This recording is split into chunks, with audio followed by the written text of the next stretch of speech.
You are listening to Fantha Tracks. Because of the following special program, Wonder Woman and the Incredible Hulk will not be presented this evening.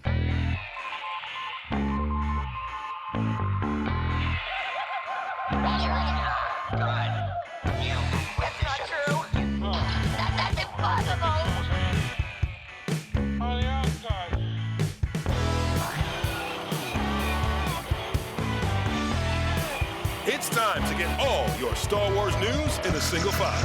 This is Making Tracks. Here are your hosts, Mark Newbold and Mark Mulcaster. That's not true. That's impossible. Hello and welcome to episode 80 of Making Tracks, brought to you by the fine folk over at fanfortracks.com. And this week, as always, I'm joined by the man who not only has a ship named after him in the Star Wars galaxy, but also seems to be the main muse for NPC characters in role-playing games all over the galaxy. It's Mr. Mark Newbold. Mark, how are you doing, buddy? I'm good, and for me to do anything, you have to roll 3d6 with a +1, and you'd need 19. That's all I say. No, 19. Right, I have no idea what that means. I hold my hands up now and say I have never played any kind of like Dungeons and Dragons or role-playing games like that, ever, in my life. It's been a long time since I've done it, and it was kind of cool to become, as you mentioned, in Jonathan Hicks's Those Dark Places, industrial sci-fi role-play game available now from Osprey Press. And I am, yes, on the back page you will find a character called Mark Newbold, so you can actually play me in a role-play game, but be kind. If you do, be kind. I was going to say, does that mean that we can kind of throw you into all sorts of peril and stuff like that? Just get you killed. This game is not. You're not going to come across the Care Bears in this game. It's pretty full on. So, but it was very good to be in there. Yes, and I'm hoping. I did actually tweet the other day that Bonnie Burton has joined a company who make murder mystery games. And so, as you just alluded to, there is a ship in Star Wars Resistance named after me. There's an NPC character in Those Dark Places named after me. I want to be the murderer in a Bonnie Burton murder mystery. So that's, it's the little things, isn't it? Life goals. Yeah, why not? Why not? Anyway, how are you, my friend? How's your week in Star Wars been? My week in Star Wars has been very busy. As always, there's loads going on. But in real life, my week has been dominated by having my coronavirus or COVID-19 first jab on Tuesday. How did that go? It went right in my arm, and at first I thought, that's not too bad, actually. I thought, that's not too bad. And I came back, my wife had it at the same time, Ruth had it at the same time, so we've both had ours. Felt a little bit, I knew I'd had a shot. You know how sometimes, like when you used to have your tetanus shots and you knew you'd had a shot, that sort of that shimmery post-tooth removal gas feel, because I'm old enough to remember when they used to give you the gas. Yeah, I sort of got home and I felt a little bit not quite on it. And then as the day went on, and by the time I got to the evening, I was all over the place. Wow. The flu jab always knocks me over. It always has, but this really did batter me. I did nothing on Fantha Tracks on Wednesday. Well, you know how rare that is. Yeah, very. And so thank you, Brian, for covering for me on this site, which was very much welcome. And then just through the week, just sort of try to ramp it up a little bit and get some other stuff done. But yeah, it's only really today that I feel pretty much back to some sort of normality. But the other thing that I did was on Friday, like a genius, feeling rough enough as it was, opened a cupboard door in the bathroom, dropped something on the floor, leaned down to pick it up and stood up and whacked my head. Got like a 1-inch gash on the top of my head and did knock me silly, really did. And Ruth quite seriously thinks I had a mild concussion yesterday. So I've had better weeks, Mark. I've had better weeks. It sounds like it. I mean, in fairness, actually, Karen, my partner, she had her injection this week as well. And not to make you feel too bad, she felt a little bit rough on the Friday. So she had it Thursday. I just let her sleep in on Saturday morning and she was kind of bright as rain after that, really. So That's her good. arm is still sore, still tender. So I figured I should mention that in case people are panicking, going, oh my God, we're going to die from injection. It isn't that bad. I mean, it does seem to be like luck of the draw because it's down to either which make of the vaccination you get and also just your own kind of genetics, I guess, and how it fights it. So I'm sure, we'll probably be talking about this in about, 3 or 4 months' time when I finally get mine. But as of yet, I haven't received a letter, but I am still only in the 39 category. So, right, sure. Yeah. Anyhow, so it sounds like I've had a rough week, but in the Star Wars world, it does seem like it's been a pretty good week from the awards section. They seem to have received a lot of award nominations for various different award ceremonies coming up. And of course, I think the big news, because we just missed it last week, was John Boyega and his win at the Golden Globes. So well deserved, obviously, for his role in Small Axe. Mega congratulations. It was brilliant news. And his reaction to it was equally awesome. Running around his apartment in his his lounge trousers and stuff, very casual. And it was a good ceremony. I saw bits of the ceremony across the board. It was very loose and relaxed, and it was a good vibe. So that was enjoyable to watch. But specifically for John, I've got to say, in the UK press, I don't think he got anywhere near enough credit for winning that role. I don't think he was almost an afterthought that he'd won. Let's shout about it here. Congratulations, John. Well deserved. Doing a bit of research for another article that we put on the site, and something that we'll talk about later in the show, in relation to something we talked about last week when we were saying about Tom Holland went up for the role of Finn, or whatever the character would have been called at that time.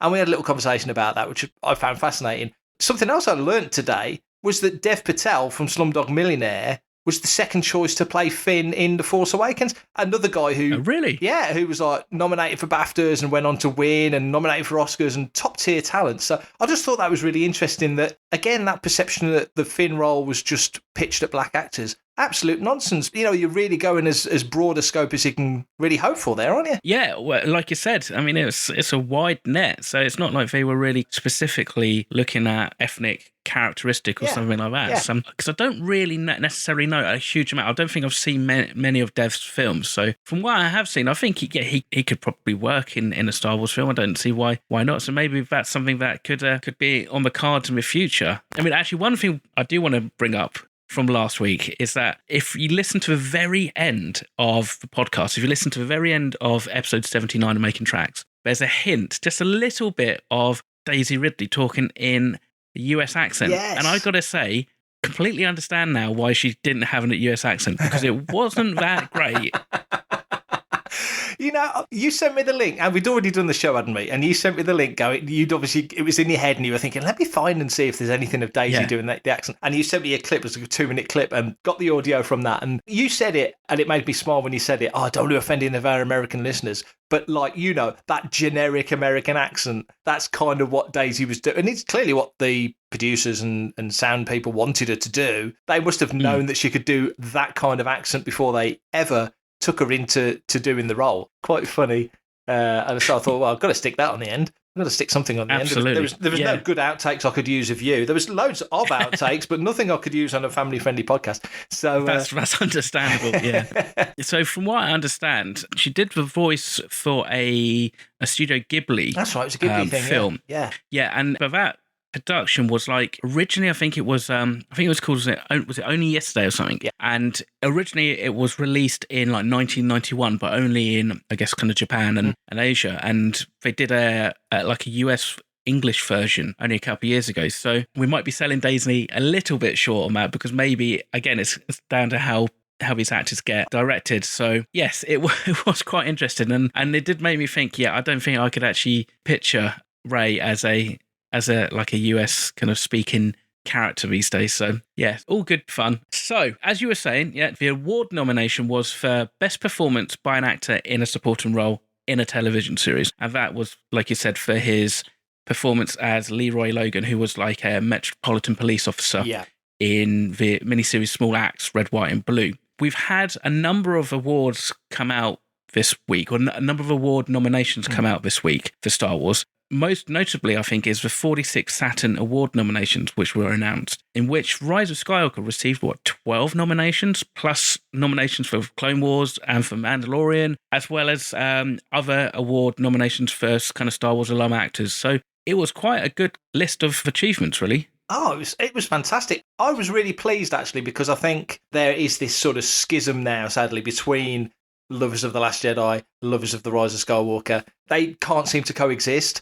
And the perception from social media, which is such a tiny little pocket of the world and its opinions that we pay way too much attention to, is that the Rise of Skywalker is generally not a good film, and yada yada yada, and all this various opinions on that. I liked it personally. I think it had a massive amount of things to wrap up, not just from 8, but from everything else. It was wrapping up the 3 trilogies, so it had a lot of heavy lifting to do, and I think it did it well. But to then see that film looked at from outside our bubble, our Star Wars bubble, by wider sci-fi critics and people with opinion, and people who aren't just focused on the galaxy far, far away, but are actually looking at much, much more than that, for them to give it all these nods for all the various elements, the design and for the writing and performances and everything else, to get 12 nominations and lead up this year's Saturn nominations, it was fantastic. And again, like you say, Clone Wars got a nod or two, Mando got a nod or two. It was a good Saturn Awards for Star Wars fans, I think. Hello, I'm Warwick Davis, and you're listening to Fantha Tracks.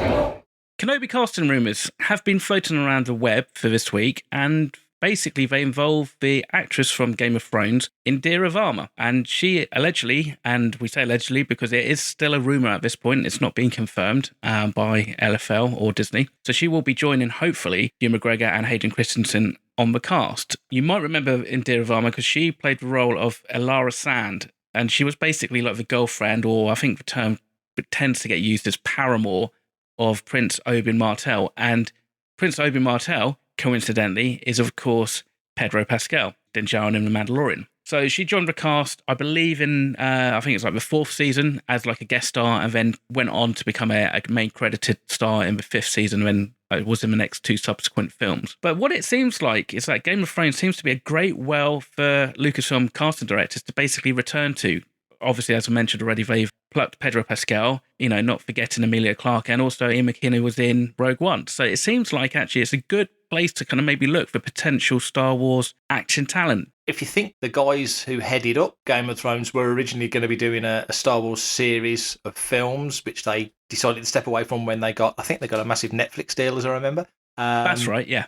So which I thought was a shame, because I think people say what they like about season 8 of Game of Thrones. Again, it's another Episode 9 Rise of Skywalker type scenario when you've got to wrap up a massive storyline to some sort of conclusion, and you're never going to satisfy anyone. We've just had it with WandaVision. All those plot lines that were in people's fan headcanons that didn't happen on the screen meant epic fail because people didn't get what they wanted. Yeah. Game of Thrones, with those guys coming across, I think would have been fascinating. I think they were great at world building and setting up character plots that maybe they wouldn't see through, but other people would. So I think it was a loss, I think, personally, to Star Wars to not have them involved. But that being said, you've just mentioned all the actors that have come over from Game of Thrones. I think she'll be great. I thought she was brilliant in Game of Thrones as a character. Yeah, I've seen really her in good. other stuff as well. Can't remember what the show was, but she turned up in some shows like, that's what not from Game of Thrones. Oh, wow, that didn't expect to see her in this sort of working class environment. But actors are actors. They do what they do, don't they? Yeah. I think she'll be great. And it went, I mean, we actually were speaking about it on the show about when we were talking about the Boyega situation with the casting and Tom Holland, and how it felt like then the brief wasn't so specific. But as we move to the more modern era of stuff like Kenobi, they're being a bit more specific about the look and the style and the tone and the age of the actors that they want. And we did talk about Kenobi, and then blow me a couple of days later, this came out. So it kind of all felt very relevant. Those kind of supporting character descriptions that were floating about, I think, was at the end of last year. Yeah. I mean, there were 2 that potentially, I guess, she could kind of cover loosely. I mean, because interestingly, Indira's kind of got this real mixed race heritage. I think her dad was like Indian and her mother was like Swiss Italian, which is why she has this kind of, for lack of a better term, this exotic look that you can't necessarily put your finger where she's from. So there were a couple of roles that maybe she could be filling. I think one was described as Tia, who was like described as like in her 30s, and the other one was Bella, who was like in her 40s as a supporting character who's going to be of like a Latin X type characteristic. Yeah. So, from what we know, it could be one of those, or it could be a completely different character. But she's got some acting chops, so I'm going to be excited to see what she kind of brings to Kenobi when it finally hits our Disney Plus account. Yeah, finally. Yeah, I mean, in fairness, it's that whole thing of like they have had some issues with Kenobi. It sounds like it's gone through some massive rewrite. But then again, this is a risk, but it's kind of that whole risk of like suddenly announcing 10 series, and every single one is going to be analysed and put under the microscope. And so any slight issues with a director being dropped from one series and what have you is going to be, well, it's going to be newsworthy for us because we're going to talk about it. But I think another thing as well, and you're right, is that on that casting thing there, well, like you picked up on Bella, for example, which seems to be the one I think that she probably will because of her age. She's like late 40s, so that kind of fits. And she's not that much younger than Ewan. That would make some sense. That's the kind of vibe we're going for, sort of thing. Yeah, well, that's the thing. It's the risk, isn't it? It's the risk of, I guess, putting that specific character descriptions down there. But I guess that's what you have to do. If you've got, even with like a 4-episode miniseries, if you need like 20 or 30 like supporting actors of various different ethnicities, basically it's to help the casting agents. It's not to kind of like necessarily put anybody out of a role, because that's the thing. It's like, well, it's just to give people an idea. So when they're flicking through their portfolio, they can go, oh yeah, Indira, she's she might be good for that role. Hello, Bantha Trex. Bantha Trex, I screwed it up. Hi, Bantha Trex. Whilst here in the UK, the vaccination rollout continues at a pace and efficiency that probably even the most hardened Imperial bureaucrat would be proud of. Admittedly, it does seem to knock podcast hosts for sticks. And actually, to be fair, even in the USA, there seems to be a glimmer of hope that normality may be returning by the end of the year. It doesn't seem like normality is going to come soon enough, because unfortunately, some press releases came out this week that San Diego Comic-Con are postponing this year's convention until 2022. Hopefully, the last kind of casualty in this pandemic that we're going to see on the convention front. I don't know. I mean, I understand the optimism for looking at events near the end of the year, and we've been talking, before we started recording, we were talking about stuff happening, stuff in Norwich, stuff in Telford, stuff in London, other potential events that might or might not be on. And I think if you're looking for sort of September onwards, you're probably on fairly safe ground, because as you just mentioned, real world encroaching on Star Wars, those vaccinations are pushing on. I think Comic-Con was sensible to do this. I think July is too soon. I think here in the UK, there's some conventions are hoping to do stuff in July. I think it's too soon. Quite apart from the fact I don't think it's safe yet until everybody's had their second vaccinations and we've all just calmed it down. I think that now that there's the crack in the door now, I think everyone's rushing to bolt through it and get it open. And that's where the problems are going to be.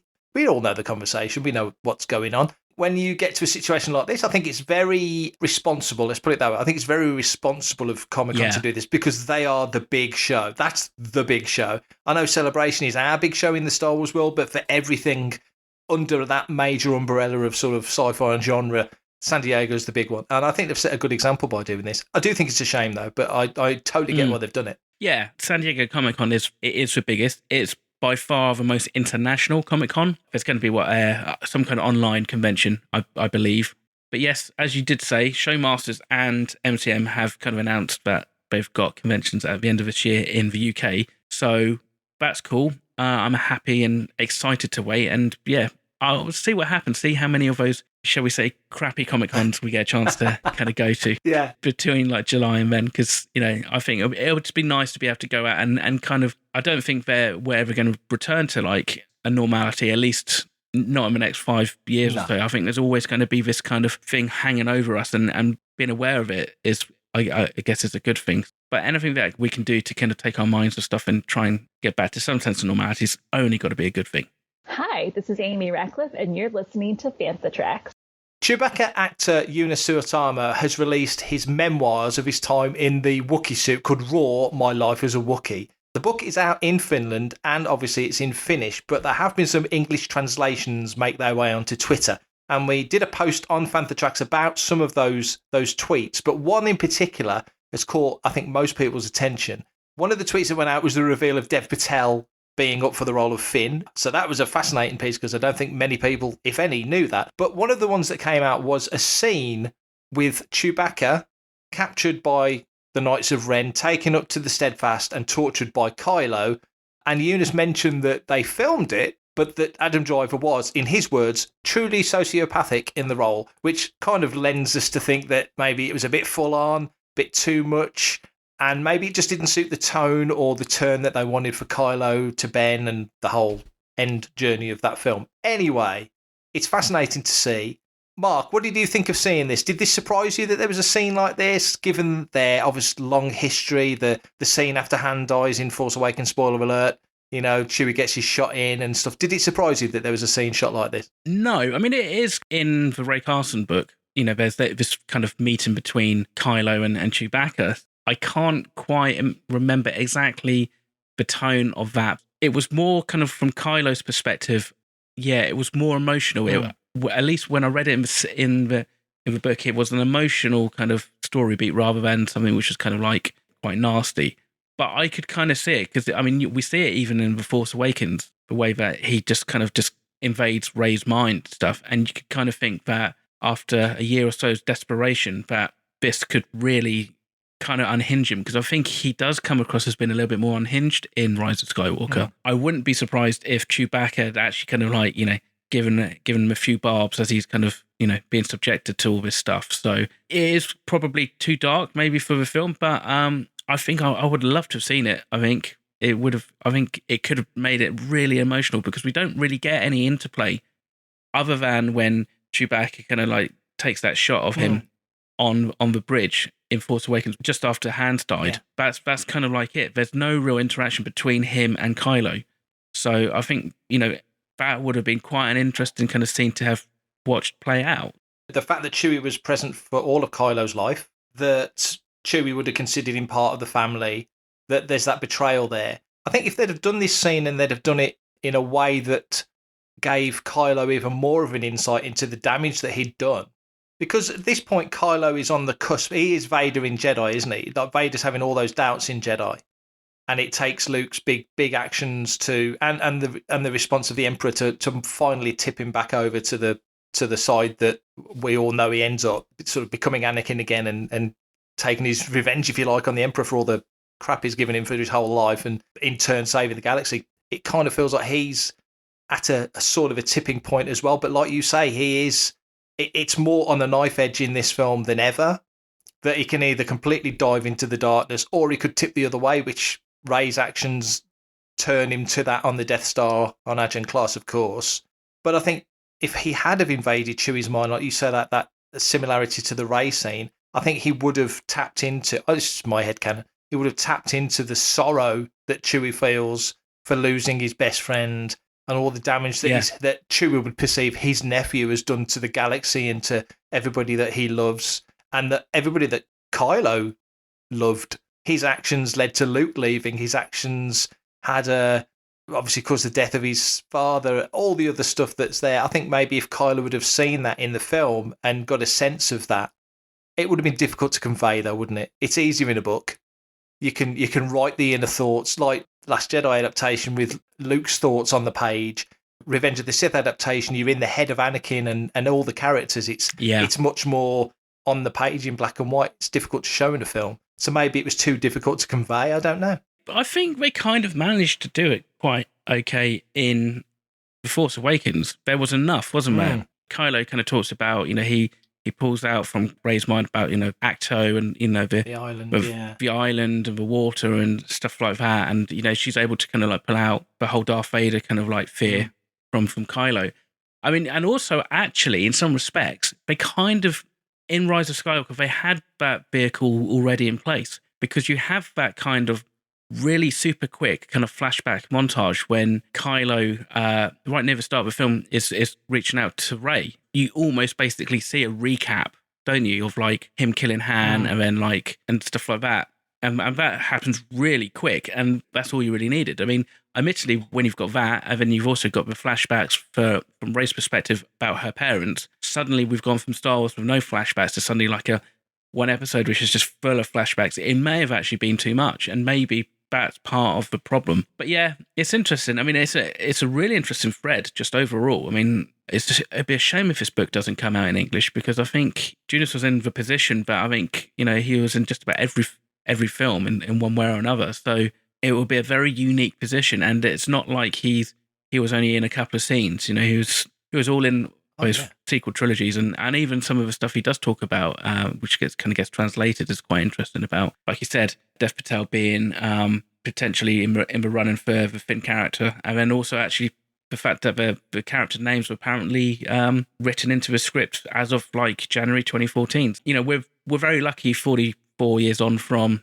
Star Wars New Hope, but actually we've had several books, and most notably, obviously, The Making of Star Wars by J.W. Rinsler, that kind of puts all these kind of things into kind of like context and, you know, puts them into a timeline.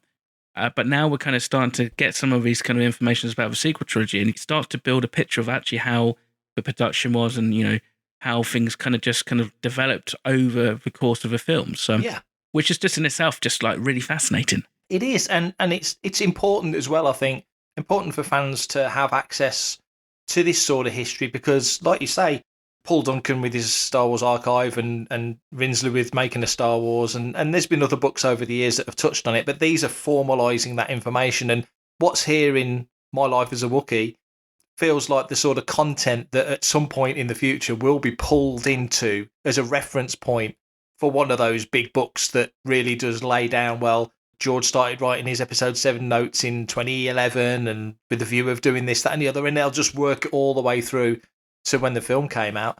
And now, as you mentioned earlier, we've got all these shows coming, like 10 shows and films and so much stuff coming, and a hungry audience that wants to know how will the Acolyte be developed? What was the process for designing and coming up with the idea for the Bad Batch? And where was the genesis for Rogue Squadron? And we're going to want to know all this stuff. Maybe going forward, because there's just so much stuff, we can't keep up with everything. We can't hope to have the level of book releases for future Star Wars projects as we've had for past ones. It's just not practical. Books like this is where we'll find that information. For everything in one location, daily news, reviews, interviews, podcasts, video and social media feeds, bookmark FanthaTracks.com for Star Wars news 24/7, 365.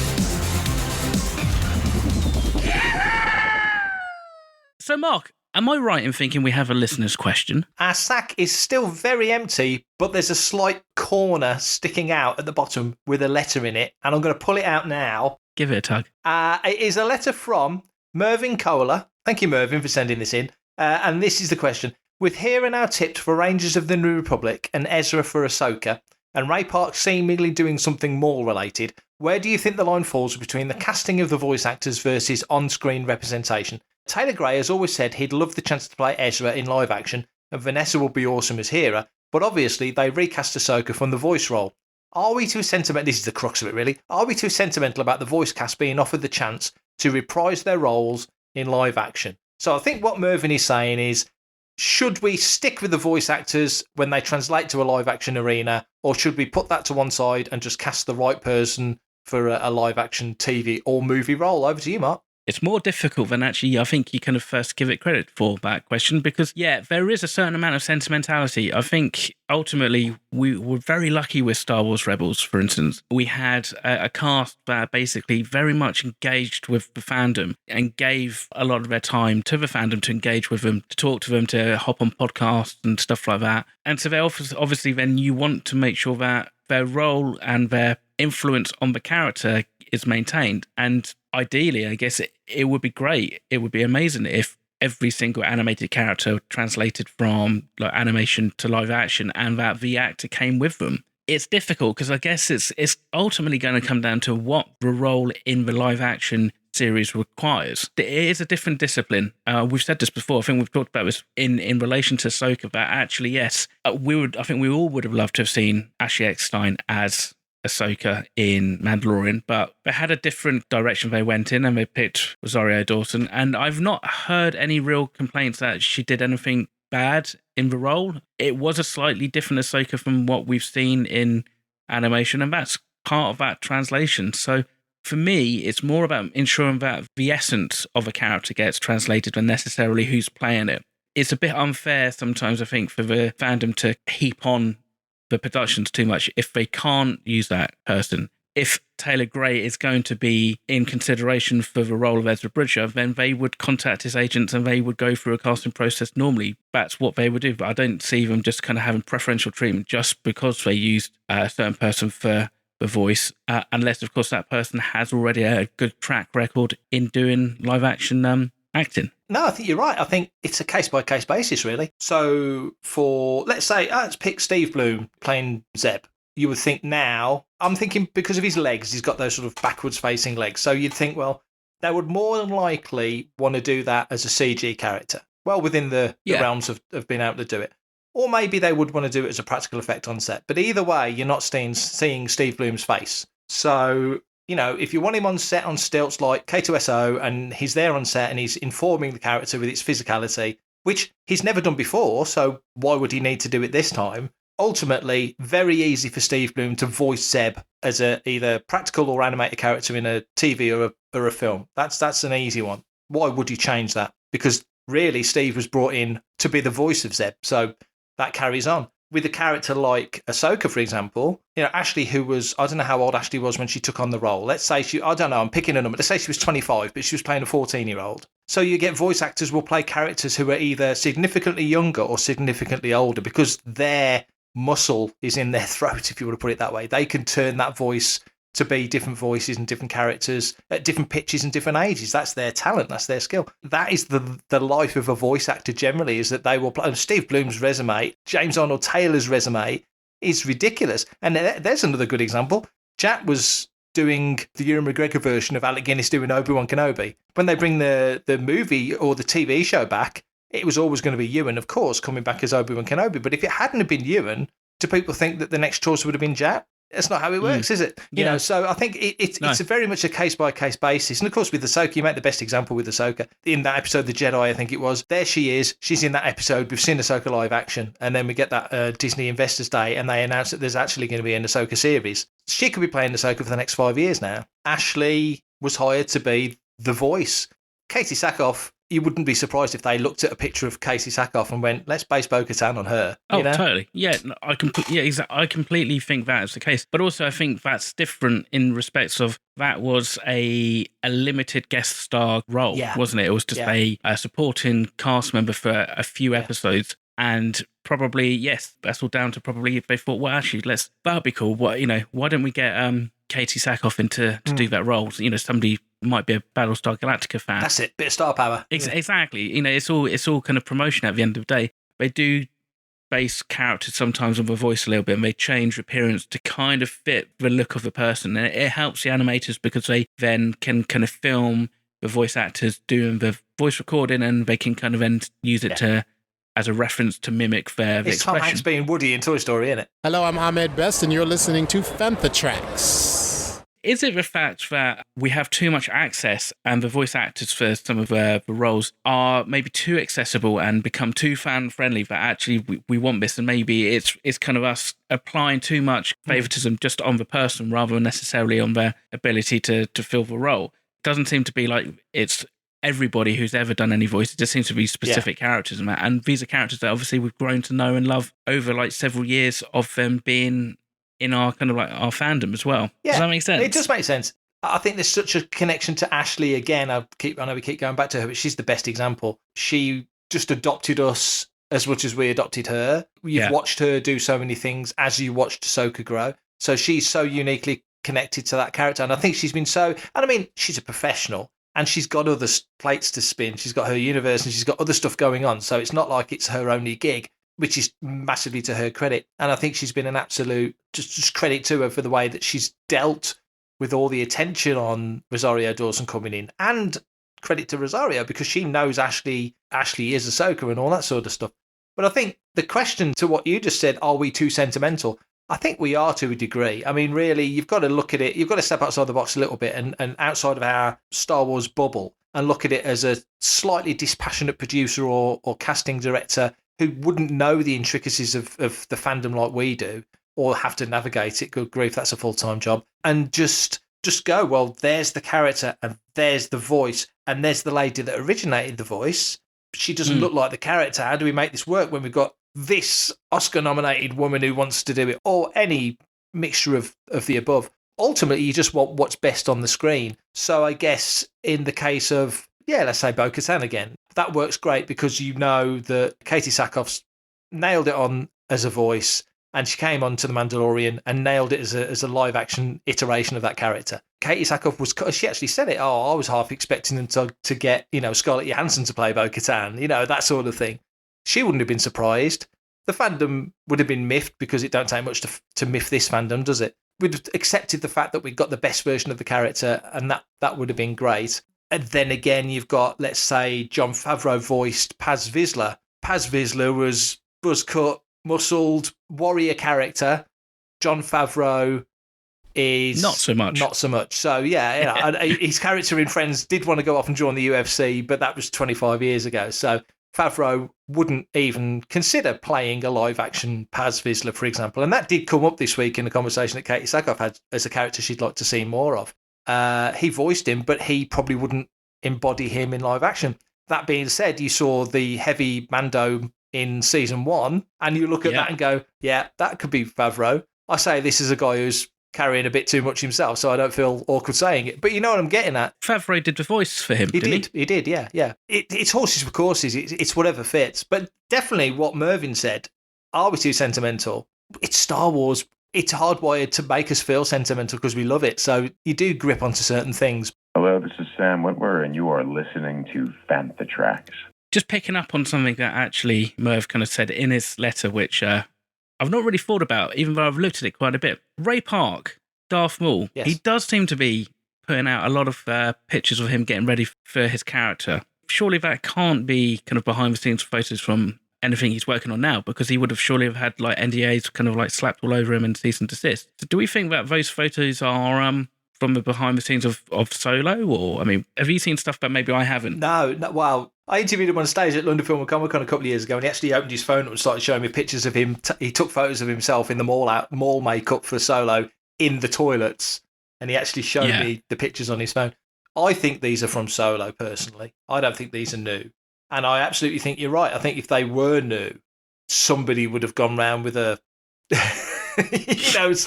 a big band hammer. Exactly, some sort of sports implement, and asked him to stop. No, I think these are Solo pictures. I think he's probably found a few old pictures and thought, this would be fun to share. But I just don't think he's clarifying quite what they are.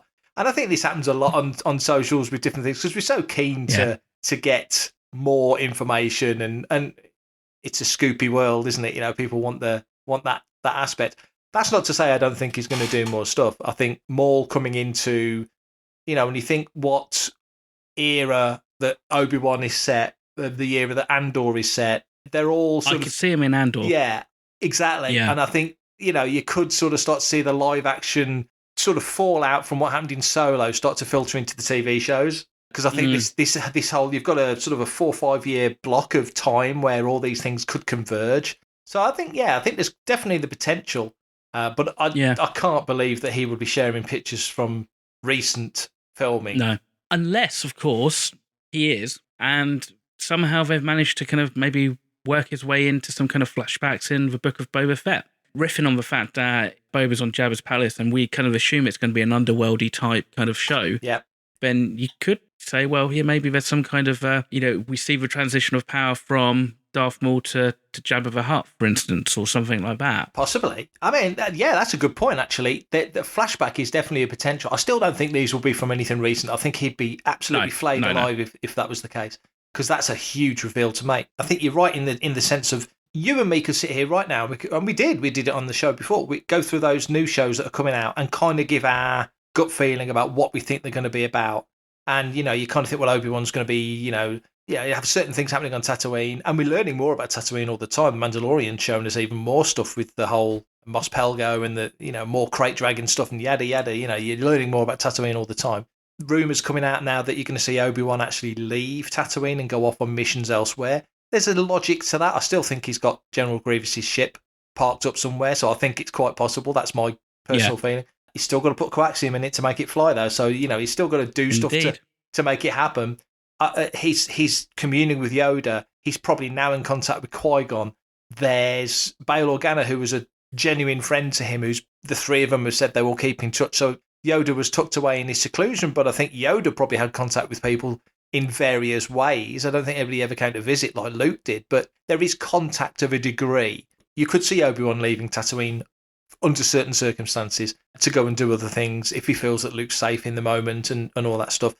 Andor feels like a spy thing, but you've always got the shadow of the underworld. solos happened and we might not get a Solo 2. But nevertheless, you think, well, there's characters there that could sort of fold into an Andor situation, because obviously Andor is, Cassian is mixing with the underworld to get information that he needs, because the rebellion isn't at that level yet where it can take on the Empire. This is pre-Scarif. So many opportunities. My long-winded point, is that we shouldn't be getting what we expect. This is why people are so losing their minds over WandaVision, because it wasn't what... We didn't get to see the X-Men. We didn't get to see Fantastic Four. Where was Doctor Strange? He was never in it. They were never in it. They were never part of it. You made this stuff up yourselves, you idiots. You can't moan at something not fitting your headcanon. That's a risk of it, though, isn't it? That is sometimes the risk of over-speculating to the point whereby you kind of then believe too much of what you think should happen. And that, I think, is one of the downfalls that we've had in Star Wars, since the Phantom Menace, to be fair. True. The amount of times people kind of had this notion of what the Phantom Menace should be and, what Jedi should be and all that kind of stuff, to then be presented with a different version. That's why a lot of people, I think, got disappointed with that film. No, I think you're right. I think the immediacy of social media, especially social media, I was going to say the internet, but I think more social media, is that these things can pick up steam in a heartbeat and be trending in minutes. Somebody puts out some rumour and every outlet and magazine and newspaper picks up on it, and all of a sudden it's fact. And then when it doesn't happen, people have been let down. And Marvel will sit there, I say Marvel, Lucasfilm as well, will sit there and go, where did that come from? That was never what we were thinking.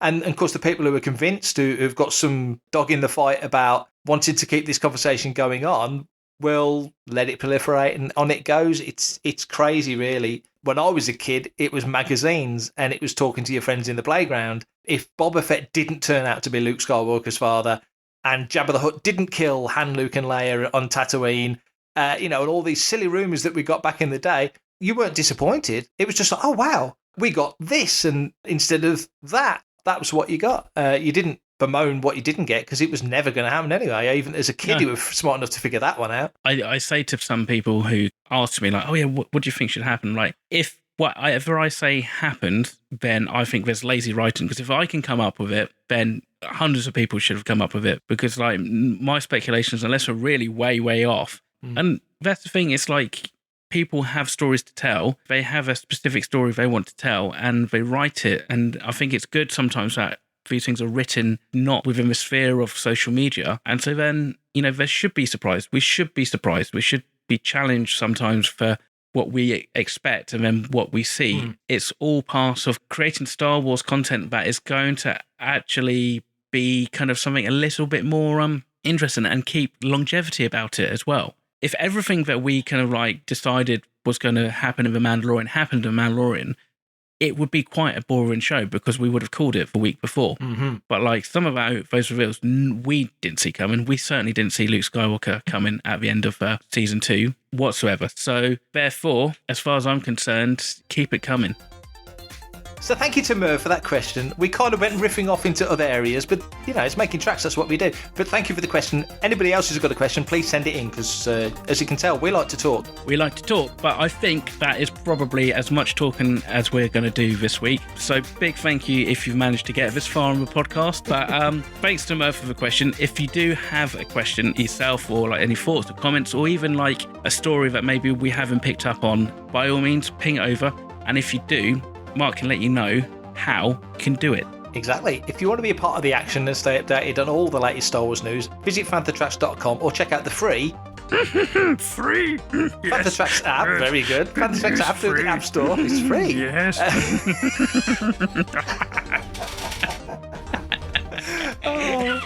Awesome. Free app on the App Store to follow us on your mobile device. You can reach out to us and send in your listeners' questions by emailing radio@fanthatracks.com. Comment, like and share on any of our social media feeds @Fanthatracks, and be sure to subscribe. Leave a review, please, a 5-star one, and you can leave a review for that impression as well on Amazon Music, Audible, Apple Podcasts, Google Podcasts, Spotify, or your podcatcher or spot speaker of choice. And as always, thanks to James Semple for composing our brand new spiffy Fanthatracks intro, Adam O'Brien for our Making Tracks opening music, and Mark Daniel and the aforementioned Vanessa Marshall for our voiceovers. And I'm out of breath, and I'm handing it back to you, Mark, to roll us out the show. Thank you very much, dude. I apologise. Don't apologise. No, I'm not going to. Whatsoever. Good. But look, watch out for those cupboard doors and all that. Yes. Everybody else, stay safe. Take care. May the force be with you, and we will catch you at episode 81. Coming up next on Fantha Tracks Radio, it's another episode of Making Tracks.